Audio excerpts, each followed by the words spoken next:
মুসলমান ঘরের ছেলে মেয়েরা, আব্বারা, তরুণেরা, হে নবী প্রেমিকেরা, যুবক ছেলে কারা, আল্লাহ নবী সাহাবী হযরতে ওমর রাদিয়াল্লাহু তাআলা আনহু হুজুর আমার যুবক ছেলেটাকে আল্লাহ নবীর হুজরা মোবারকের দিকে নিয়ে চলে গেলেন। আল্লাহ নবী বলে, আল্লাহ নবী এরা খুন পাবে। হযরতে ওমর আল্লাহ নবী দরবারে জি সালাম খানা দিতে লাগে, আসসালাতু ওয়াসসালামু আলাইকা ইয়া রাসূলুল্লাহ হাবিবাল্লাহ। ও যুবকেরা, আল্লাহ নবী সালামের উত্তর খানা দিলেন। এ হযরতে ওমর, কি জন্য তুমি সালাম দাও? ইয়া রাসূলুল্লাহ হাবিবাল্লাহ, একটা যুবককে আপনার কাছে এনেছি, সে কি এমন অন্যায় কাজের জন্য আপনার কাছে নিয়ে এসেছি। আল্লাহ নবী বলে, বাবা ওমর, বলো তো দেখি যুবকটা কি এমন অন্যায় করেছে? যুবকটা কাঁদে আর বলে, ইয়া রাসূলুল্লাহ হাবিবাল্লাহ, হুজুর আমি অন্যায় কাজ করে ফেলেছি। আল্লাহ নবী বলে, বাবা তোমার গুনাহটা কি? আল্লাহ পাকে জমিনের চাইতে বড়। যুবকটা কাঁদে আর বলে, ইয়া রাসূলুল্লাহ হাবিবাল্লাহ, হুজুর আমার অন্তর বলে, হুজুর আমার দিল বলে, হুজুর আমি যা গুনাহ করেছি আমার গুনাহটা মনে হয় আল্লাহ পাকে জমিনের চাইতে বড়।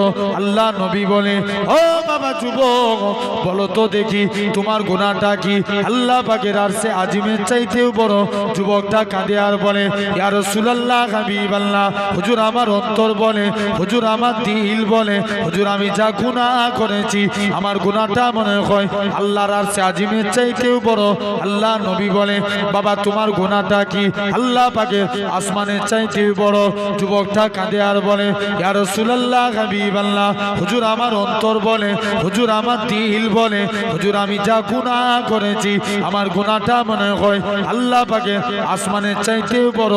ও যুবকেরা, আল্লাহ নবী কি জানিয়েছিলেন? ও বাবা সাহাবী, বলো তো দেখি বাবা যুবক, কি এমন অন্যায় করেছো? তোমার গুনাহটা কি? আল্লাহ পাকের জান্নাত জাহান্নামের চাইতেও বড়। যুবকটা বলে, ইয়া রাসূলুল্লাহ হাবিবাল্লাহ, হুজুর আমার অন্তর বলে, হুজুর আমার দিল বলে, হুজুর আমি যা গুনাহ করেছি আমার গুনাহটা মনে হয় আল্লাহ পাকের আসমান জমি জান্নাত জাহান্নামের চাইতেও বড়। ও যুবকেরা, আল্লাহ নবী কি জানিয়েছিলেন? ও বাবা সাহাবীরা, চলে যাও চলে যাও, কি এমন অন্যায় করেছো? যুবকটা কাঁদে আর বলে, ইয়া রাসূলুল্লাহ হাবিবাল্লাহ, প্রতিদিন মানুষকে কবরস্থ করা হয়, কবর দিয়ে যখন যে যার বাড়ি ফিরে চলে যায়, ইয়া রাসূলুল্লাহ হাবিবাল্লাহ, হুজুর আমি কবরের ভিতরে প্রবেশ করে যাই, কাফনখানা খুলে সেটা বিক্রি করে জীবিকা নির্বাহ করি। আল্লাহ নবী কি বলেছিলেন? ওগো বাবা যুবক, বেরিয়ে যাও বেরিয়ে যাও, তোমার গুনাহটা